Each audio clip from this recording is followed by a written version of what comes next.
the delicious details of roast pork in English. Hello, language enthusiasts.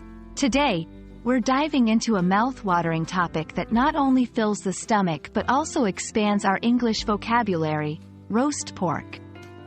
Join me as we explore what this phrase means, its origins, and how to use it in everyday conversation. Get ready to tantalize your taste buds and your brain cells. Let's cut right to the chase. Roast pork refers to a dish that involves pork, which is the meat from a domestic pig, cooked by a process of roasting.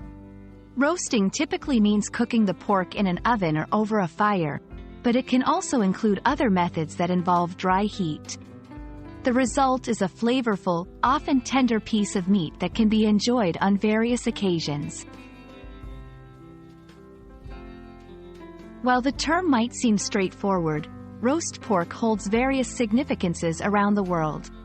It's not just a dish, it's part of cultural traditions and festive celebrations.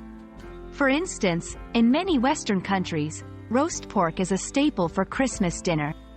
In Asian cuisines, it takes on various forms, like the crispy-skinned version popular in Chinese banquets. Now, let's see how to use roast pork in a sentence. It can be simply used to describe a meal, such as, "We're having roast pork for dinner tonight. Can you pass the roast pork, please?" It can also describe a flavor or dish in a restaurant. "I'd like the roast pork sandwich, with extra mustard. The chef's special today is a succulent roast pork with a side of mashed potatoes." There are a few variations in phrases related to roast pork that you might encounter. For example, pulled pork. This is pork that has been slow cooked until it's so tender it can be pulled apart.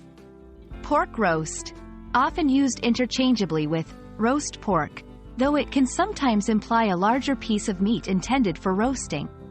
Crackling, the crispy skin of the pork that's often prized in a roast. For those of you who are culinary inclined, here are a few tips for making your own roast pork. Season the pork well before roasting. Make sure to roast it at the right temperature for the right amount of time. This depends on the cut of the pork. Let it rest before slicing to ensure it retains its juices. And there you have it, a feast of information on the English phrase, roast pork. Whether you're using it in conversation or cooking it in your kitchen, this term is as delicious linguistically as it is gastronomically. I hope this video helps you understand and use the phrase, roast pork, with confidence. Happy learning, and even happier eating!